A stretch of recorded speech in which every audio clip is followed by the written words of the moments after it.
about some of the work and things that are going on in the Cook County Forest Preserve with the wildlife, so we'll turn it over to Chris.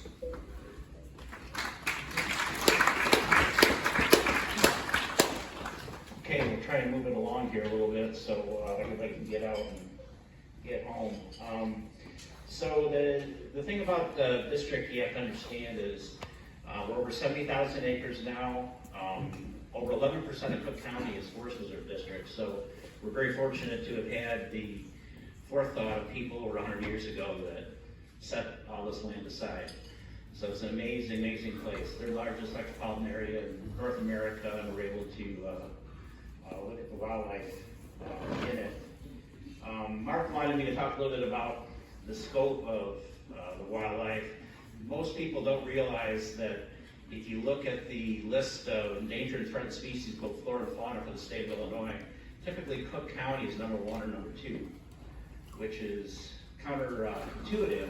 You would think it would be something down in southern Illinois or something in northwestern Illinois or some such thing, but it's due to the fact that we have such a physiogeographic variety of habitat that we're able to support all this wildlife. So my position in my current status started in 1986. I'm the first wildlife biologist that the district has had since 1940. We basically went 40 years without a wildlife biologist, and the reason why it was created was because of the Urban Deer Project. The state came and studied deer in the early 80s because deer were actually starving in Cook County, believe it or not. We had places where we had deer in upwards of 200 deer per square mile. Historically, they were 3 to 5 per square mile, and most literature will tell you you're looking for something between 15 and 30.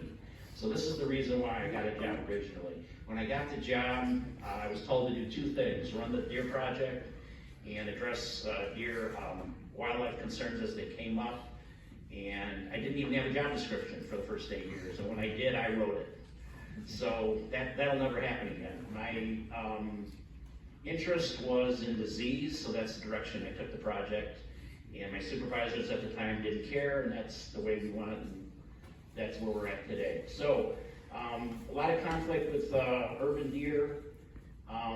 What we've seen locally, regionally, in the Southern Great Lakes Basin, and in the last several decades, we had hundreds and hundreds of deer dying beginning in 2011, 2012 from epizootic hemorrhagic disease. It's basically an Ebola in deer. It comes in 3 forms: acute, subacute, and chronic. The first time it showed up, it was a serovar that was an exotic to North America. This is endemic. It typically starts in southeastern United States in January, goes across the North American continent, ends up in Saskatchewan in October. And that's the endemic form. That's the variety that the white-tailed deer co-evolved with. The variety that showed up in Cook County in 2011 was a variety that was found in Syria, Iran, Israel, Egypt. It was brought here illegally by exotic animal farmers in Texas. But how in the world it got up to Cook County, we still don't know. And this is one of the amazing things. So when this thing came through our populations, hundreds and hundreds of animals died. You could drive down the Northwest Toll Road, the 294, and you could just smell the stench of death.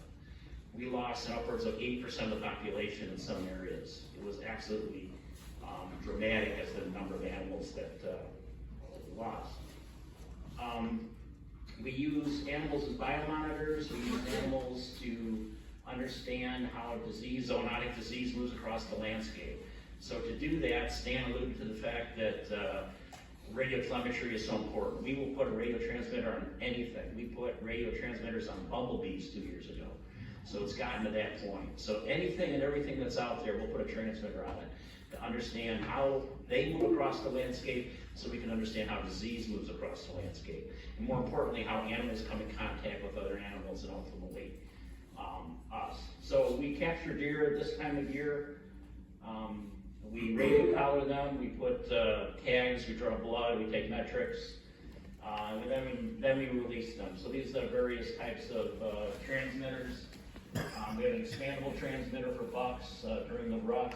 That's a fawn transmitter that expands on the left, and that's a vaginal implant transmitter that we're placing in does right now. So when the doe goes to parturition, come May and the fawn hits the ground, the transmitter sends a signal, tells us that the fawn is on the ground. We can rush out, grab the fawn, and put a transmitter on it. So this is some demonstration of animals that are being collared. So if you look at the white hooves on that animal, you can see that that animal was just born. In utero, if the hoof was hard, it would rip apart the mother's uterus and ultimately kill it. So you can get some idea of the age of the animal. The importance of this is we want to know how many animals hit the ground, but ultimately how many animals live to reproduce. So we can get an understanding of recruitment rates, disease progression within the herd, and ultimately the risk to companion animals and ourselves. The other big disease other than episodic hemorrhagic disease is chronic wasting disease. So when we lethally collect animals as a part of the deer population control work that we do, we typically collect anywhere from 200 to 600 animals a year. The meat is donated to the Greater Chicagoland Food Depository. Last year we donated about 14,000 pounds of meat to the food depository. We collect samples to look for chronic wasting disease. So for many, many years, all of the collar counties surrounding Cook County had positive chronic wasting disease, and we never had it up until a couple of years ago. And when we did, it showed up in the heart of the county, in an isolated location. It showed up at Bussey Woods. Bussey Woods is a 5 square mile area that's pretty much isolated from anything else. There's no egress or ingress that's easily achieved. We still don't know how it happened. We get 1 or 2 animals a year. We've removed a lot of animals out there, but this is an ongoing progression that we're looking at. And of course, we're always interested in animals that are dying for other reasons. So this is a disease called lumpy jaw. It's caused by a bacteria. This is one of the things that happens when you feed animals. So this animal is being fed bread and grain. They're not designed to eat that stuff, and it gets impacted, and bacteria develops, it goes into the bone, and then the animal eventually succumbs. It's been illegal to feed white-tailed deer in Illinois since 2002 because of chronic wasting disease, but this type of thing continues today. So as Stan alluded to, we put transmitters out on many different types of wildlife, and we track from the ground, we track in the air, and from helicopters from time to time. So what we're looking for is we're counting the deer. You can see the location, the individual deer there when there's snow on the ground to get an idea of demographics of the animals and how that is changing over time. But we're also fixing receiving antennas on those aircraft, and we're looking for how the animals are moving. We work with biologists in other states. We look for movement of mountain lions, timber wolves, and black bears as how they move through the region as well, because they lose them and they can't continue to find them, so we share frequency information. So as I indicated, we're using all animals as biomonitors, either as environmental assessments, because they're sharing the same environment that we are, or for zoonotic diseases, those diseases that are starting in animals and ending up in humans. So my office is responsible for everything but game fish. We have fish biologists in the district that work with game fish, but everything else falls underneath our umbrella. We do a lot of work with mollusks now. It's a very good indicator of the quality of the water. And a part of the life cycle of a mollusk is the release of lochidia, and they insist either on the fins or in the gills of the animals. So we are able to monitor that to see how the clams and the fishes are doing. So some of them are generalists and some of them are very, very conservative. So they co-evolve with specific species of fish and a specific species of clam, so that those areas that have at least 10 species of clams are very, very conservative. We have 3 base flow streams left in Cook County. In other words, at this latitude, they have the water temperature of 54 degrees year round. No matter if it's 100 degrees out, 20 degrees below zero, the water is 54 degrees. And those areas support very, very conservative fishes, mollusks, and plants. So we're following those progressions as time goes on. Some of our partners include the Brookfield Zoo. Here they're practicing with some of the vets and the vet residents, looking at transmitters that are being inserted into these fish, surgically inserted. So it gives us an idea of where the fish are living. In Cook County, all of the water bodies except the river and Lake Michigan are man-made. So we're making this habitat, and what we want to understand is what areas are the fish using and what areas are the fish not using. So as we make lakes in the future, we can increase the amount of biomass in the form of fish that each lake can produce. We also, as I indicated, we're using fish as biomonitors. So this is a piece of the gill that has been removed out of the fish, and as the fish swims and it runs through various things that cause insult to the tissue in the gill, it produces hyperplasia. So basically it's a callus on the gill. So if you look at the bottom, you can see it's widely separated. That's scar tissue. That's non-functional tissue. So basically this fish has half a lung left. That's what it amounts to. It doesn't tell us what the insult was, it just tells us that there was an insult. So that triggers us into being able to go back in there and have a look at it. It could be something as easy as particulate matter, or it could be something as some sort of toxin, or something like that. So we have data sets now that go back many years on some of our bodies of water where we can track over time. I'm going to age myself here. As a child growing up in the 60s, places like the Des Plaines River were absolute filth holes. Our first fisheries biologist, which was a guy by the name of Dave McGinney, who showed up in 1971, did a survey on the Des Plaines River near what is now River Trail Nature Center. And in a 3-mile reach of the river, the only living things that he found were tubifex worms and brown algae. You can go to that same reach of the river today and collect 38 species of fish. So it's been an amazing turnaround. We've actually seen an increase in the quality of our environment in my lifetime.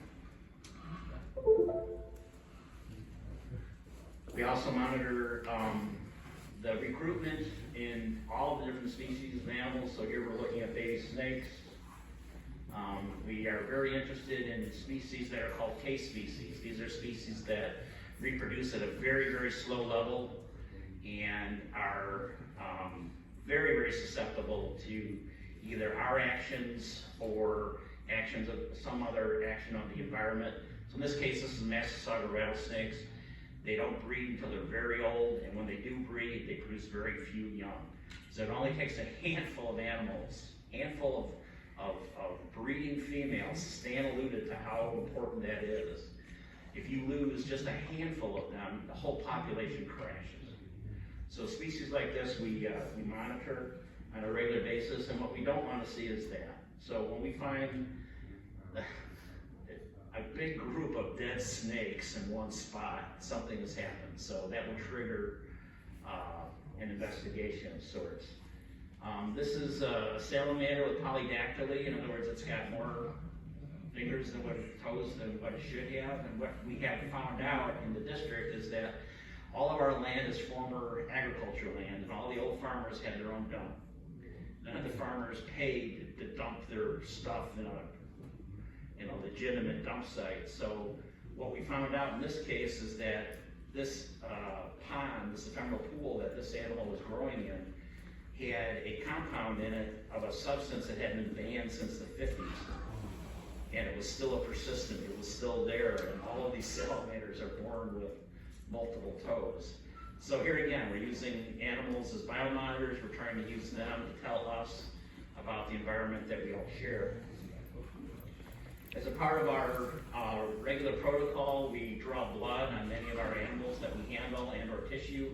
We run banks of ultra cold freezers, minus 80 degrees centigrade.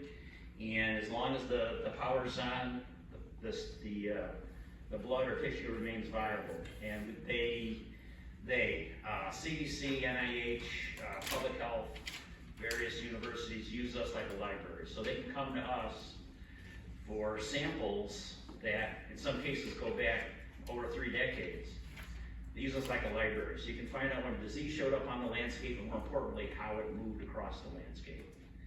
So disease surveillance, I realized very quickly that animals don't respect governmental boundaries. So I came up with a very informal reporting, some of you in this room. When you see something strange, you give me a call, we talk about it, we work through it, we try and sort out what's going on.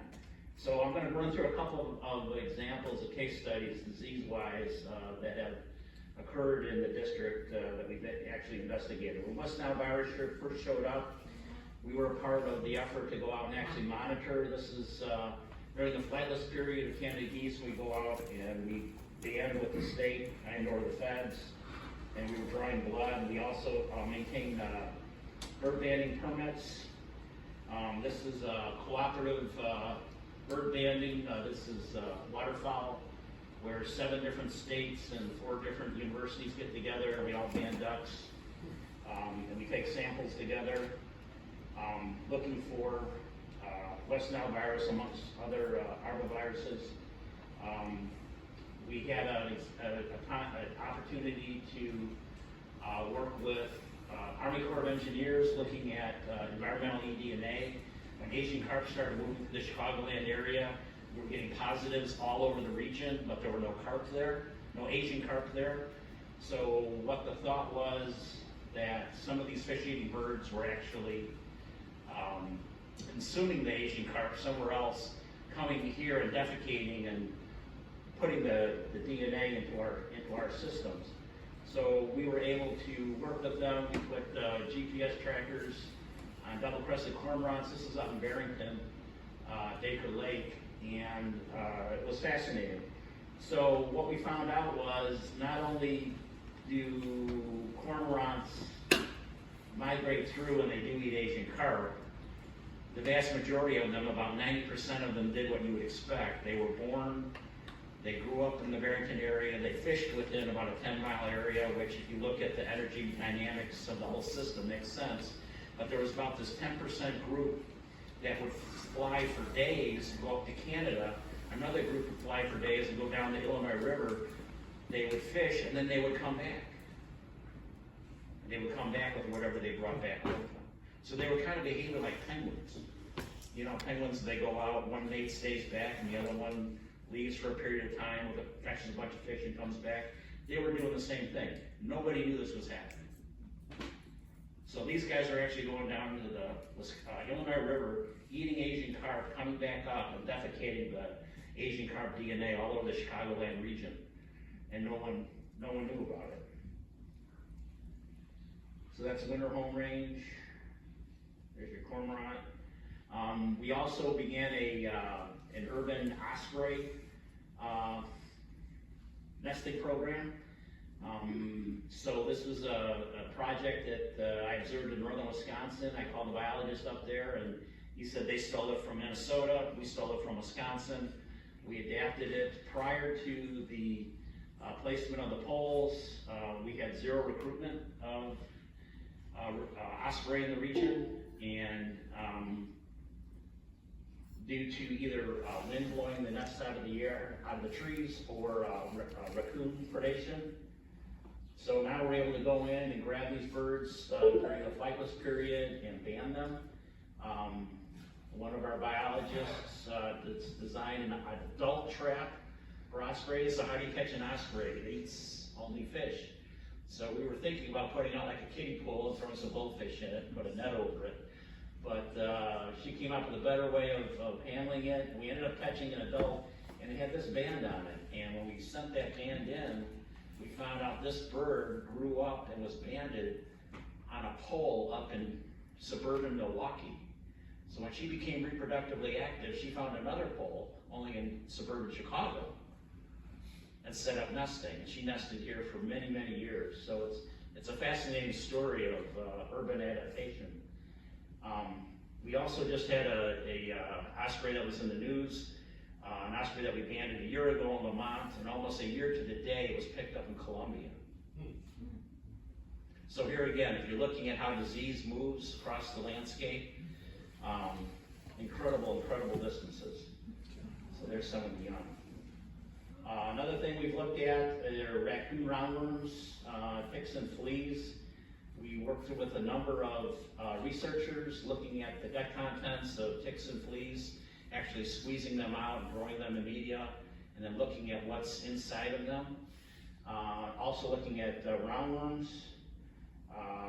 In raccoons, for whatever reason, the Chicagoland area is recognized by the CDC as a major source of infectious material in humans. Generally, it happens in children. There's that toddler stage in children where everything that goes in their hand goes in their mouth. And it has to do with the immune system not being fully developed and the amount of roundworm that's actually ingested. Everyone in this room has been exposed to roundworms. Just you have a healthy immune system and you're not expressing it. While in a child, that doesn't always happen. So for whatever reason, it happens a lot in our area. So here's a case of a husband and a wife team, their 18-year-old daughter who had a 2-month-old child. The line that you see on the, they got kicked out of this house, and I'll show you why. The line that you see on the ground is the grease stain from the raccoons lining up that they were feeding by hand every night. They got kicked out on a Friday. This is a Monday when we went into the house. So they provided space for the animals. The doors were left open, and this was the last meal that they supplied to the raccoons. They used to make, and we have movie pictures of this. I don't have time to show you them. But of them making peanut butter sandwiches and nuts and feeding them, and the animals were coming into the house, eating with them. Many animals. Yeah, you imagine that? So when you walked in the house, what you can't appreciate is, as soon as you walked in the house, you were assailed by fleas. Ugh. And there was not a single spot I could find in the house that I would have set an infant down. So can you imagine having an infant in a house like this? The stain along the wall, the ceiling there, that's raccoon urine. And the number of raccoons that were in the ceiling. Yeah. Yeah, interesting case.